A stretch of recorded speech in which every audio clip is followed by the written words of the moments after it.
Okay gas, इस video में हम करेंगे एंटो 311 का next topic mango leaf hopper या जिसे आम का फड़का कहते हैं। लीफ होपर मीन्स ये जो है पेस्ट ये किसको डैमेज करेगा।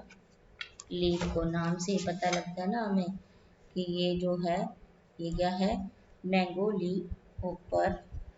तो इसके जो अदर नेम है इसको क्या बोलते हैं, फुदका भी कहा जाता है, आम का चैंपा भी कहा जाता है। जनरल सी लैंग्वेज है, अलग अलग एरिया वाइज इसको नाम देते रहते हैं। तो जब इसके क्लासिफिकेशन की बात करें तो ऑर्डर इसका है हेमिप्टेरा, और जो फैमिली है वो कैकेडेलिडी।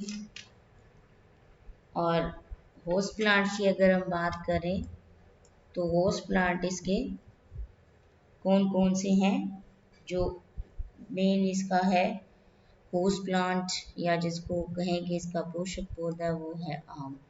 ये इंसेक्ट सिर्फ आम पर ही अटैक करता है।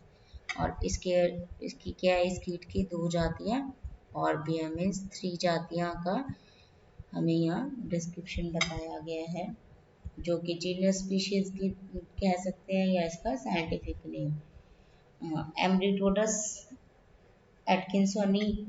और जो 2 अदर स्पीशीज बताई गई हैं वो भी हैं इडियोसिरस क्लाइपेलिस और इडियोसिरस नेवोस्पैरस।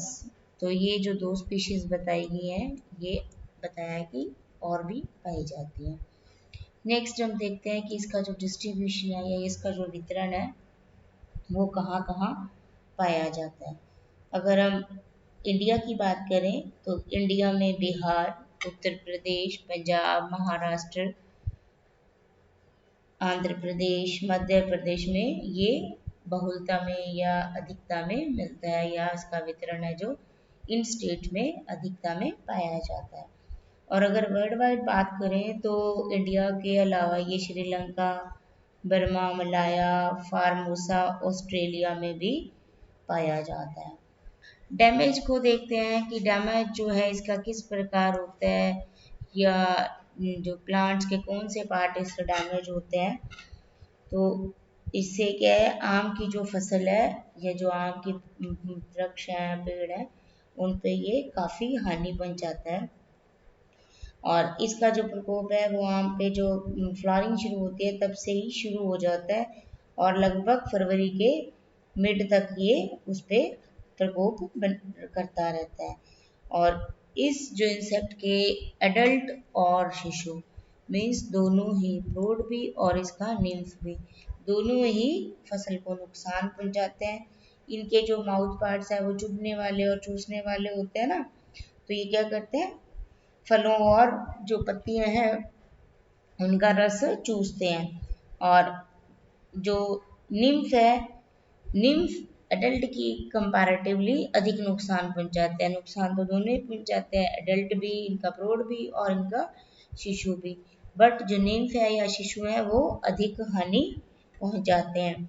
और इनको भोजन की आवश्यकता पड़ती है, और इनके क्या होते हैं, पंख नहीं होते, इस कारण ये एक ही स्थान पर रस चूसते रहते हैं। और ये इनके एक्सक्रीटरी प्रोडक्ट के साथ एक मधुस्राव भी निकलता है, जिससे फूलों और पत्तियों में फंगस लग जाती है। पहले भी हम इंसेक्ट में पढ़ते हैं ना, मधुस्राव पे किसका अट्रैक्शन होता है, फंगस का या कवक का। तो उस पर कवक लग जाता है या कवक का अटैक भी हो जाता है। तो फंगस से लग जाने के कारण क्या होता है कि जो पॉलिनेशन की क्रिया होते हैं, जो परागण होता है, उसमें भी बाधा उत्पन्न हो जाती है और उसमें फल भी नहीं लग जाते।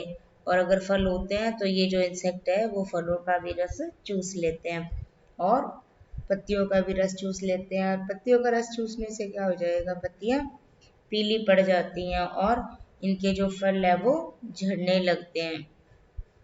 और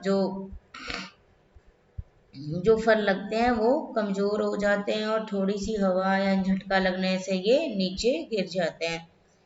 और इस जो इंसेक्ट का आक्रमण है वो एक साल में 2 टाइम है जब इनका अटैक रहता है। पहला फरवरी से अप्रैल तक और दूसरा टाइमिंग है इसका जून से सितंबर तक। मीन्स 2 बार जो ये एक साल में 2 ऐसे टाइम होते हैं जब इनका अटैक इस फसल पर रहता है। कब कब है? फरवरी से अप्रैल तक और दूसरा जून से सितंबर तक। तो पूरे साल में ये फरवरी से नवंबर तक एक्टिव ही रहते हैं। वैसे तो क्या है, इनका जो अटैक है या इनका प्रकोप थोड़ा बहुत पूरे साल में ही रहता है, परंतु थर्ड या फोर्थ वर्ष जब तीसरे और चौथे साल में इनका अटैक है वो बहुत अधिक हो जाता है। इस कारण इनको क्या कहते हैं, पीरियोडिक इंसेक्ट पेस्ट भी कहा जाता है कि सामयिक हानिकारक कीट, कि समय के साथ इनका जो प्रकोप है वो बढ़ जाता है। क्योंकि जैसे ये स्टार्टिंग होती है ना फसल की, तो जब 4 साल के बाद ये पेड़ पे फल लगते हैं तब इनका अटैक बढ़ जाता है। नेक्स्ट हम देखते हैं कि इसका जो क्या है लाइफ हिस्ट्री या इसका जो जीवन है वो कैसा है, या इसकी लाइफ में कितने स्टेजेस हैं, कितनी अवस्थाएं पाई जाती हैं। तो इसमें क्या है, इन 3 स्टेजेस पाई जाती हैं। फर्स्ट क्या है हमारे पास एग, सेकेंड निम्फ और third adult. First stage egg, second है हमारे पास निम्फ और थर्ड है हमारे पास ये इसका अडल्ट। एग की जब बात करते हैं तो ये क्या होता है, फरवरी महीने में ही ये जो इंसेक्ट है वो दिखाई देते हैं, और जो फीमेल इंसेक्ट है वो पॉपुलेशन के 3 दिन बाद जो कोमल टहनियाँ होती हैं या जो पत्तियाँ होती हैं उसकी निचली सतह या जिसकी एपिडर्मिस कहा जाता है, एपिडर्मिस में एंगलिंग करती हैं। कैसे? उसको अंदर थोड़ा सा धंसाकर। तो एग लेइंग करने के बाद पत्तियों की निचली सतह पर क्यारियां सी बन जाती हैं और इन्हीं रेखाओं पर एग दिए जाते हैं। और एक फीमेल अपनी लाइफ में 200 एग्स कई दिनों में देती है। ये जो एग है वो बेलाकार होते हैं, ब्राउन कलर के, 0.9 mm लंबे, और इनका जो एग हैचिंग का टाइम है या जो एग के पकने का टाइम है वो 7 से 10 दिनों का रहता है। और एग हैचिंग के बाद इसमें से निम्फ निकलते हैं। नेक्स्ट देखते हैं कि निम्फ है, जो निम्फ किस प्रकार के होते हैं। इनका जो निम्फ है वो ब्राउन कलर का होता है और लगभग 1 mm लंबा होता है। और ये देखने में, पीछे हमने डायग्राम में देखा है कि ये लगभग अपने एडल्ट जैसा ही दिखाई देता है, परंतु साइज में ये छोटा रहता है और इसकी जेनिटेलिया और पंख नहीं होते और यह फुदक फुदक कर चलता है, इस कारण इसे फुदका नाम दिया गया है। फुदक कर चलने के कारण इसको आम का फुदका कहते हैं। और अगर ये छेड़ देते हैं इसे तो ये पत्तियों पर तिरछा चलने लगता है और इसके जो माउथ पार्ट है वो भी कैसे होते हैं, चूसने वाले, क्योंकि ये पत्तियों का रस चूसता है और तो इस कारण ये चूसने वाले होते हैं और एक ही स्थान पर रहते हैं क्योंकि इनके पंख नहीं होते और 5 बार निर्मोचन क्रिया करते हैं और इनका जो जीवन काल है वो 3 से 4 सप्ताह तक का रहता है। 5 बार निर्मोचन क्रिया होती है ना, तो कब कितने टाइम में होती है, 3 से 4 सप्ताह में। और अंतिम बार निर्मोचन जब हो जाता है तो फिर ये किस में बदल जाता है, ये एडल्ट में या प्रौढ़ कीटों में बदल जाता है। नेक्स्ट देखते हैं इसके जो प्रौढ़ है वो किस प्रकार के होते हैं। इसका जो प्रौढ़ है वो उसका शरीर कैसा होता है, तिकोना, आगे से चौड़ा और पिछले सिरे पर पतला होता है। अभी लास्ट डायग्राम ने पिछले पेज पे देखा है कि वो किस प्रकार का दिखाई देता है। और शरीर पर 2 जोड़ी पारदर्शक पंख होते हैं, 3 जोड़ी टांगे होते हैं। तो ऑर्थ्रोपोडा का कैरेक्टर ये है ना हमारे पास कि 3 जोड़ी टांगे पाई जाती हैं। और ये नवंबर के महीने से फरवरी तक पत्तियों की निचली सतह पर मुलायम धागों के जाल से शरीर को ढके हुए शीत निष्क्रियता में रहता है।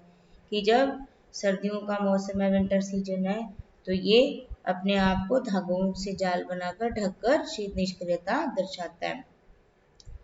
और इनमें जो विशेष करैक्टर है वो ये होता है कि ये एक तो ग्रुप में रहते हैं, झुंड में रहते हैं और प्रकाश प्रेमी होते हैं और जब भी वर्षा शुरू होती है या रेनी सीजन शुरू होता है तो ये रात के समय जहाँ लाइट होती है वहाँ पर बहुत अधिक मात्रा में देखे जा सकते हैं, काफ़ी देखे जा सकते हैं।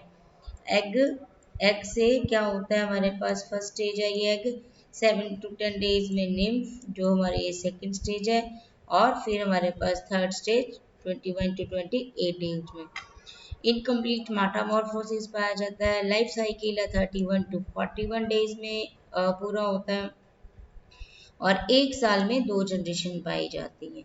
तो उत्तर भारत में पाई जाती है और दक्षिण भारत में इनकी जो है 5 से 6 पीढ़ियाँ मिलती है। कारण क्या होता है, ये भी टेम्परेचर वेरिएशन के कारण ही होता है। टेम्परेचर वेरिएशन के कारण इनकी जो जनरेशन है उसका नंबर भी वेरी कर जाता है। नेक्स्ट देखते हैं कि यदि हमारे पास अटैक से बचने के लिए किस प्रकार के हम प्रिकॉशन रख सकते हैं, या किस प्रकार अटैक होने पर हम अपनी फसल को बचा सकते हैं। देखते हैं कि इसका क्या है। पहले तो जो पुराने पेड़ हैं उनकी शाखाओं को काटकर दूर दूर कर देना चाहिए, ताकि नए जो वृक्ष लगाने चाहिए वो भी हमें दूर दूर लगाने चाहिए, ताकि अगर पुराने पे अटैक हुआ तो वो हम नए वाले पे भी अटैक नहीं हो सके। और जैसे ही ये जो इंसेक्ट है ये पेड़ों पर दिखाई दे तो हमें रोबोर, न्यूवान, मालाथियन, क्विनल्फा, सैंथियो या कार्बारिल इनकी ये दी गई निश्चित मात्रा को पानी में मिलाकर एक पेड़ के हिसाब से इसका छिड़काव करना चाहिए, जिससे क्या हो जाएगा, ये इंसेक्ट है जो मर जाएंगे, तो उसका जो प्रकोप है उस फसल पर नहीं होगा।